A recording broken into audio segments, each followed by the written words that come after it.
Hey everyone, it's Jen. Thank you so much for joining me today. Today I have a little tutorial for you. This is a tutorial for a card that I made for Scrap Diva Designs. This is a card made using this die set, the Party Hat Mini Album. And I had shown the one that I created and I turned it into a shaker card.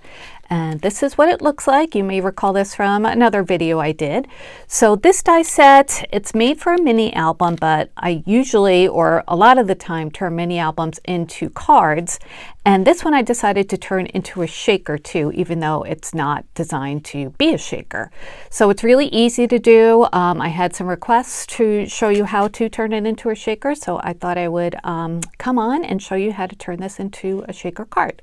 So yeah, let's put something like this together. First, of course, you'll need the die set, the Party Hat Mini Album, and some plain cardstock, some pattern cardstock. I also used this word hooray is from the Party Words die set. We're going to use a different word from that die set as well. These dies will all be linked down below in the description box, as well as my referral link and the coupon code Strawberry Cream, which will save you 10% off of your order. So let's get started. I don't want to take too much time doing this. So what I usually do is to turn a die set into a shaker, you're going to want to keep two pieces together on your plate in order to cut out your pattern paper and your foam board if you're using foam board to make your shaker. I have one of my die plates here, or die cutting machine plates. This is a Big Shot Plus die plate. So it's well loved, as you can see, but it still works. So it works, so that's what I keep using until they break. So we're going to take two pieces from this die set, and you're going to take this one here that cuts out the outline. It looks like it cuts out these pieces, but it doesn't. It just kind of embosses at the curly parts, or at the ruffly parts. So we're going to tape that down, and then we're going to take this piece as well. This is the inside piece, and this cuts out the edges. So we're going to tape those together onto your die cutting machine. And once you tape them together, or onto the plate, once you tape them together, they'll stay there. So you can put a piece of paper over that, run it through your die cutting machine, take that off. This will still be taped to your plate, and then you put your foam board on top of that and run it through your die cutting machine. If you do it that way, then the space in between the edge and, or the width of the frame will be the same on the paper and on the foam board. So I like to use my mint tape. This I get from scrapbook.com. You can use any kind of like low tack tape for this. So I like to go ahead, tape the frame down first, and I tape it in a few places. Now when you run it through your die cutting machine, it is going to cut these pieces of tape, but not enough that it'll make it move. So I'm going to tape it in 4 different places right there, okay? And make sure it's pressed down nicely. Then you're going to take the inside piece and place it so there's an even space between the outside frame and the inside part. And if it's not perfectly even, that's fine, as long as it's consistent between the pattern paper and the foam board. So I'm just going to tape this in a couple places as well. Make sure it's as even as you can get, just so it looks consistent. And this might be a little overkill for how many places you need to tape it, but why not, right? It's better to have too many than not enough. So then when you're ready to do that, you'll take your piece of paper, and I'm going to use a piece of this paper. This is Basil cardstock, and I'm going to put it face down on top of this and run it through my die cutting machine. And then I'll have the frame, which I'll show you in a second what it turns out to look like. And after I do that, I'm going to leave this on the plate, put my foam board on top of this, run it through my die cutting machine, and you'll have the frame for your shaker. Okay, so I'm going to go do that right now, and I'll show you what it looks like when I'm done. All right, just a correction before I do that. I'm going to use this piece for my frame. This will be the frame of my hat, which in this card, it's the pink part here. The aqua one I showed you is going to be the base of that. So let's not get confused with that. Okay, I'll be right back with these. All right, so we've got these two frames cut out. So this is what it looks like when you tape the two pieces together. It cuts out the outside of this die, and then it cuts the frame with this die. As you can see, my tape is still on there, but that just peels right off. So now I have two matching frames. So you could turn this, of course, into a shaker. So let's go ahead and do that. By the way, I am using this paper from Echo Park. This one is called It's Your Birthday. It's a birthday girl collection.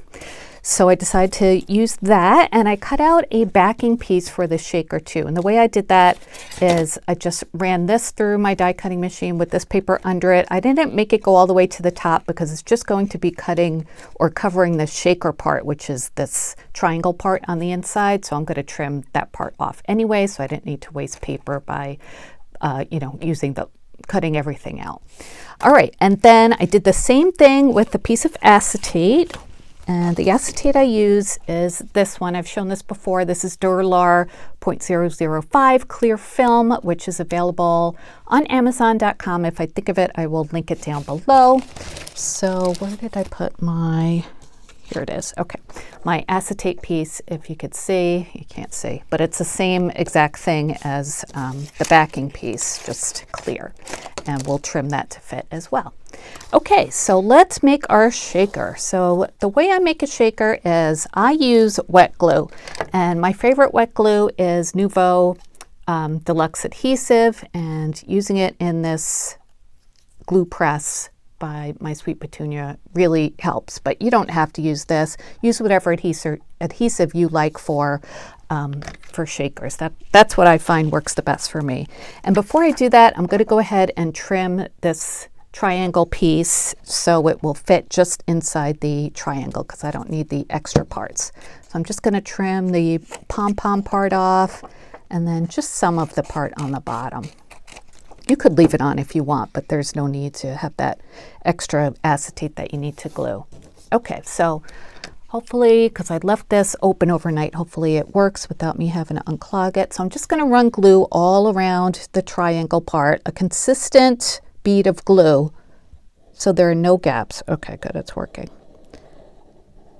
And you want to put it not very close to the edge, or else you risk it smearing like I just did. But if it smears, you could always wipe it off before it dries. And this glue especially dries clear, so it doesn't really matter too much. Okay, so you take your piece of acetate and just lay it on top of that. You want to make sure it's nice and even before you put it down. And if there are any edges that pop over the side, you can always trim that. Like this I have, not sure why that's an extra edge of acetate there, but I'll trim that off. But go ahead with your finger and just press it alongside each part. You don't want any teeny little gaps because not only will small shaker bits fall out, but a small gap can turn into a big gap. So make sure it's nice and sealed all around. Okay. There's that acetate there. So as you can see, I do have that edge of acetate.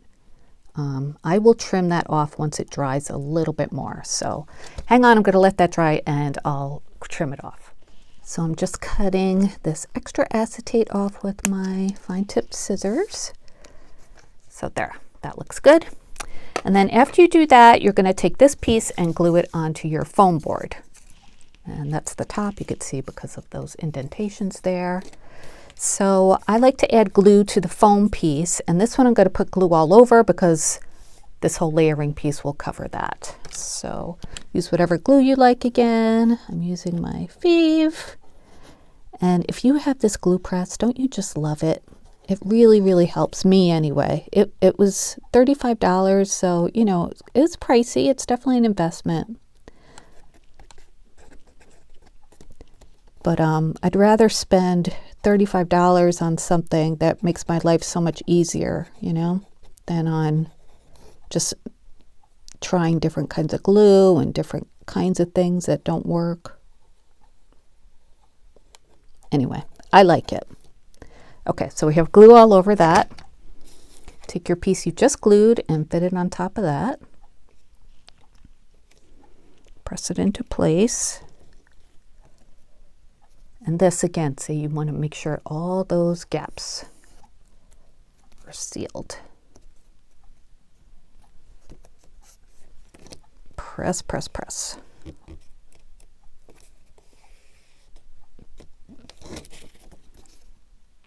Slide it down a little, came off a little. And take your time here.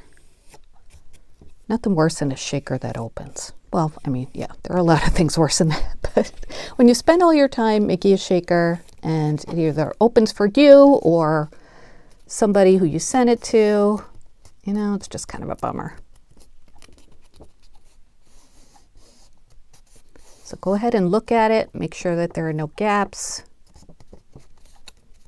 And the foam board I use is from Walmart. It's from the Pen and Gear brand. It's this whole big sheet of it for 98 cents.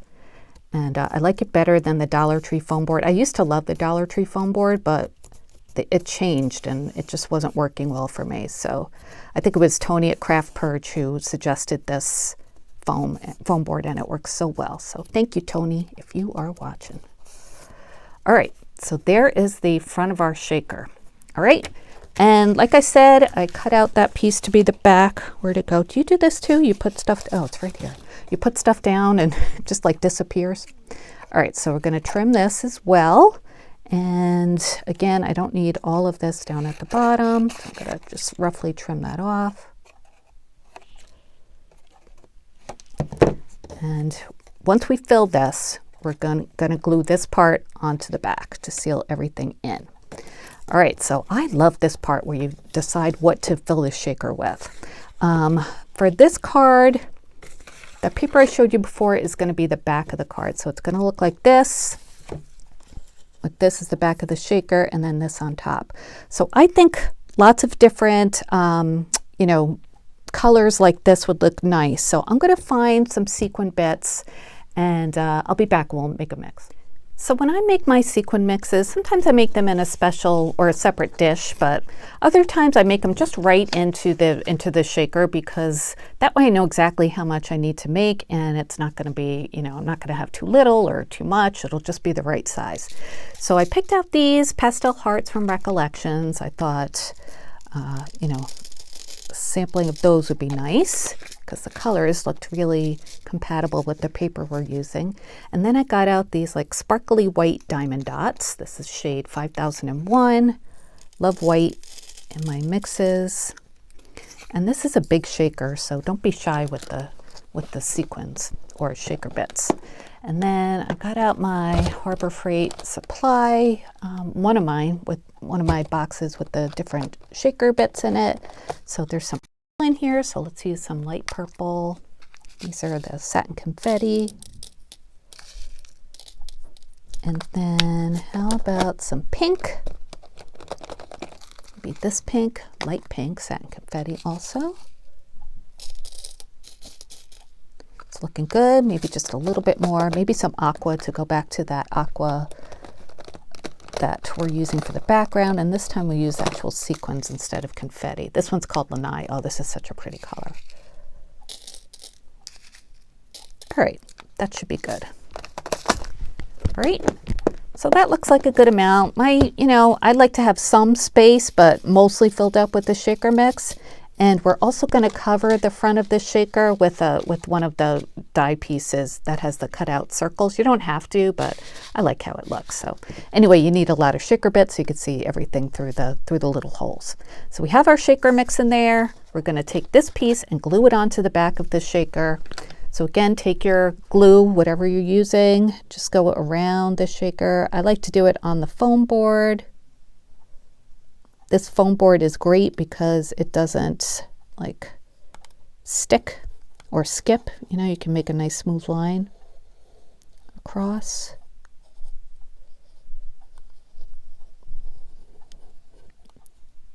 Just make sure there are no gaps. Be a little more down here. Okay. And then put it face down.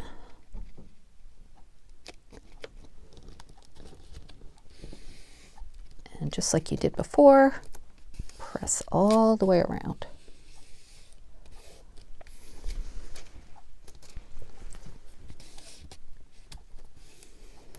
I love this part when you get to turn it over and see how it looks. I feel like it's slid over a little. There we go. But before you do that, make sure it's all secure. Okay, just take a peek. And you can use regular foam. You don't need to use foam board, whatever you like to do. If you don't have foam or foam board, you could just cut out a whole bunch of different pieces of cardstock and glue those together, and that way that'll give you a lift of the frame as well if you don't have foam or foam board. Lots of ways to do it. Okay, so let's turn it over. Oh, it looks so pretty. Oh, that's the perfect sequence mix, don't you think? I think it looks really good. It actually could have stood a little bit more, but that'll work. All right, so for the covering, I used some polka dot paper and I ran this through my die cutting machine with this under it. So this is what it looks like. So this will go right on top. And when you glue this, I'm just going to use my Nouveau glue again. Just glue, obviously, around the circles. You don't want to see glue on the acetate because that just looks like, you know, it's smeared. And this does cover up most of the acetate, so it's totally optional. But I like how it looked on the other cards. I'm just going to go with it here. And this does stick to the acetate, this glue. FYI, in case you were wondering. Okay. Now press this down carefully.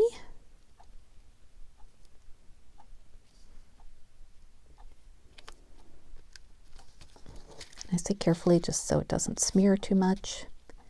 You can slide it into place if you need to. And then just burnish it down, just using my nail.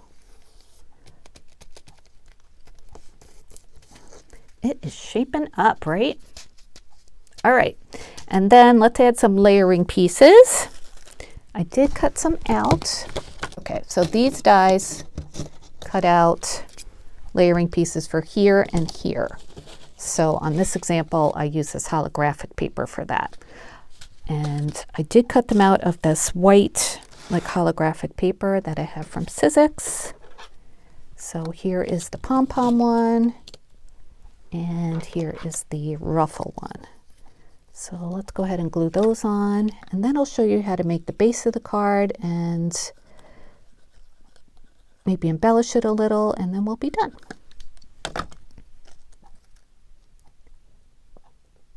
So you just glue that on in the middle. And this one you just got to kind of match up to where the, I mean, you don't have to, but that's like where it goes, I think.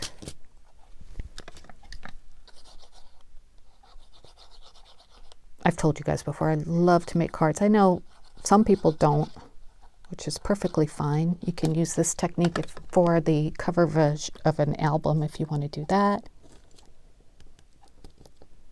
Or for any die set you have that isn't made to be a shaker, you know, just find 2 dies in that set that fit together and make a frame. Just tape them together onto your cutting plates, and that way you can make the frames. Okay, so there we go.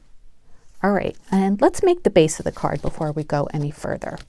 So for the base of the card, you'll use this die, which is the outer die, and you would use, this part cuts out, and you would use that to make your mini album if you wanted to use binder rings, but we're not going to do that. So, all right, so here are the 2 bases that I cut out. So I'm going to go ahead and cut off this edge here. You can use your, you know, paper trimmer if you want, or just eyeball it, like me, like that.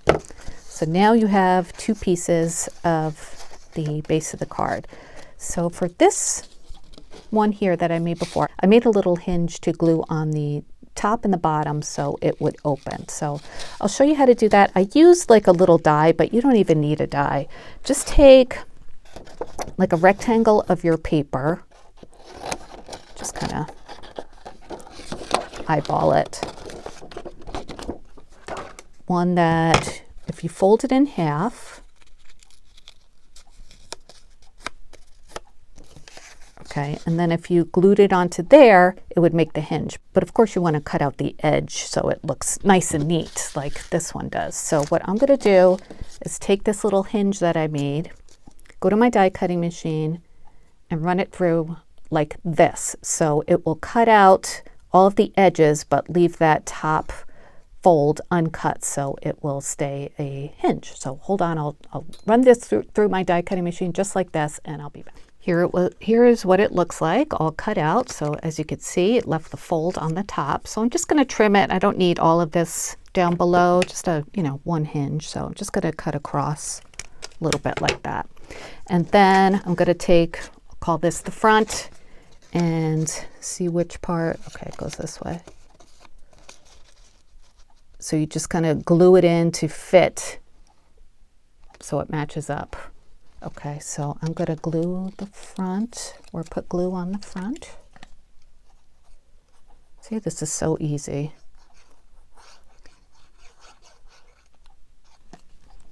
An easy way to make a card out of die cut pieces.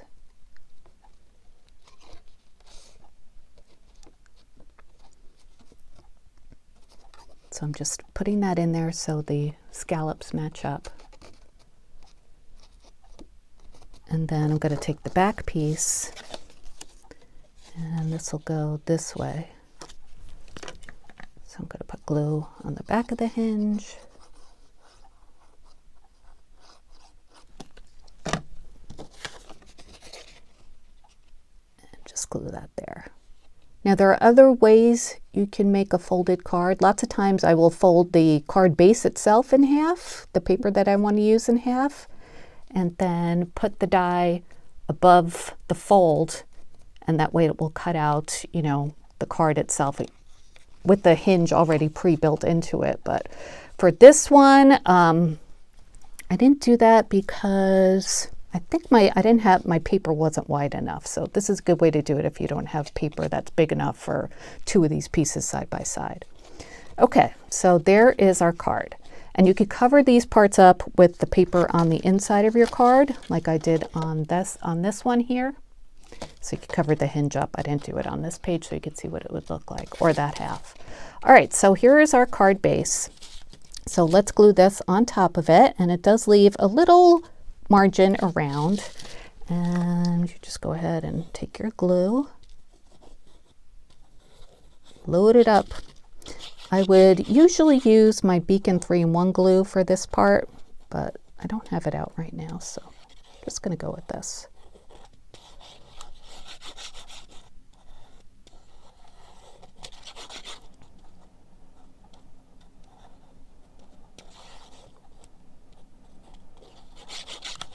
All right, that is all glued up. So then we'll put that onto our base. Let me bring this up so we could see a little bit better.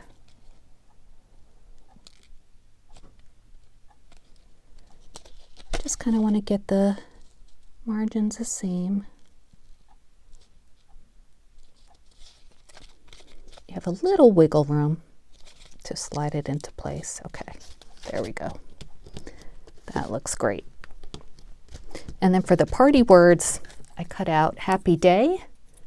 Like this one says hooray, but I have happy day here, and I will list this die set down below too. So let's go ahead and glue that on to the front of the card. And then for the other card, I added some balloons on the top. And those balloons are from the fringed birthday balloons die set. I will link that one as well. And the strings are from the Market Stand mini album. Okay, so there we go. So look how cute that looks. So I think I'll stop here. I'll keep this video a little bit on the short side, but go ahead and embellish it any way you want with balloons. You can use, cabochons. I also used on this one, I used some clay circles, and I just glued them on onto this layering piece here just to give it a little bit of color. So I might do that for this one as well. And yeah, I'll probably cut out some balloons because I do like how that looks. But yeah, that's our tutorial for how to turn this party hat mini album into a shaker card. So if you have any questions, please let me know in a comment. I hope this helped. If you are looking for a way to turn this into a shaker, everything will be linked down below. Please don't forget to use my referral link and my coupon code Strawberry Cream to save 10%. All right, you guys, thanks for watching, and I'll be back soon with more crafty videos. Until then, take care. Bye.